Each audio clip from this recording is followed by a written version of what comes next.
Dando sequência à análise que nós temos feito, nós vamos estudar agora o item neocolonialismo, que é uma consequência da Revolução Industrial.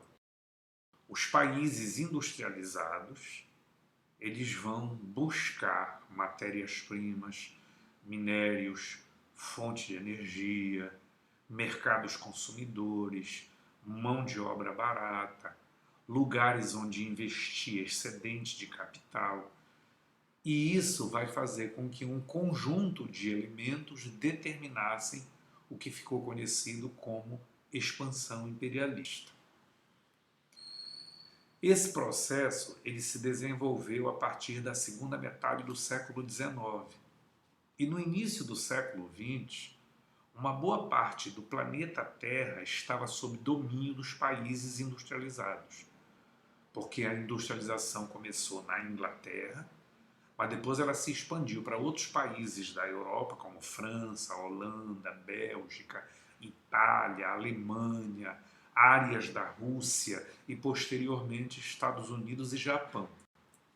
Isso ocorrendo, ou seja, a industrialização, os países industrializados, eles com o objetivo de aumentar seus lucros, ou seja, de acelerar o processo de acumulação de capital, eles vão exercer dominação sobre a África, a Ásia e a Oceania, submetendo os habitantes desses territórios aos seus interesses econômicos.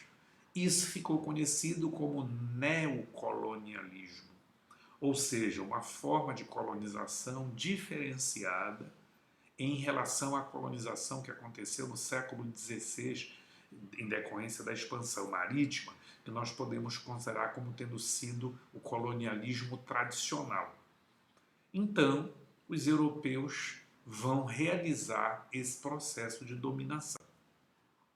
Aqui nós temos uma charge que de vez em quando é colocada em questão de prova, porque ela é uma representação, digamos que bem humorada, da forma como as potências industriais europeias fizeram com a Ásia, com a África e com a Oceania. Sendo que aqui na nossa imagem nós temos representada a China. Aqui embaixo está China em inglês.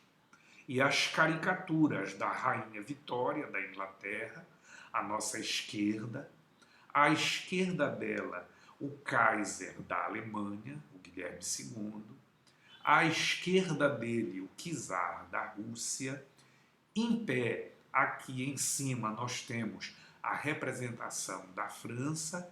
E aqui embaixo, à nossa direita, nós temos a representação do Japão, que eram as potências industriais que estavam repartindo a China entre si. Observem que o território da China é representado como uma pizza devidamente fatiada pelos interesses dos países europeus.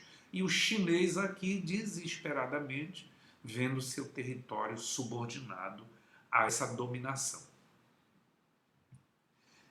Nós temos o processo de dominação se desenvolvendo dentro de um sistema colonial típico, né? As colônias subordinadas aos interesses econômicos da metrópole, submetidas a monopólio comercial, ao protecionismo da metrópole, só que agora industrial, e o planeta sendo completamente dividido, completamente partilhado, de acordo com os interesses dessas potências. O desenvolvimento desses interesses vai provocar disputas, porque ainda que nós consideremos que o planeta Terra ele é muito grande, o território com as suas matérias-primas, com os seus recursos naturais, o território do planeta ele não era suficiente para esse espírito expansionista que as potências industriais estavam desenvolvendo. Então isso vai criar um clima de rivalidade internacional que vai desaguar na Primeira Guerra Mundial.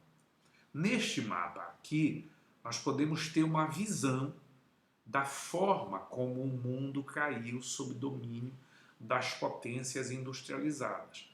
Nós temos as cores, e aqui no centro, embaixo da imagem do mapa, nós temos as legendas que fazem essa representação.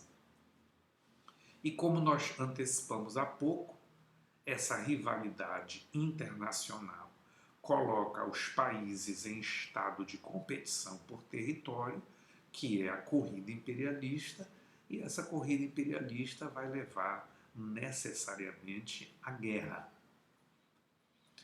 Aqui no número 2, nós vamos ver as justificativas da expansão imperialista, ver que argumentos os europeus utilizavam para justificar a dominação que eles estavam exercendo. E aí nós temos a missão civilizadora, porque os países industrializados eles tinham domínio do saber científico e eles se colocavam então como civilizados, e os povos da África, da Ásia, da Oceania eram colocados como atrasados. Então isso justificava o impulso colonial como um direito do civilizado dominar o atrasado. A teoria da superioridade racial, que vai culminar com o arianismo na Alemanha nazista, ela também vai ser utilizada, associada a esse avanço tecnológico.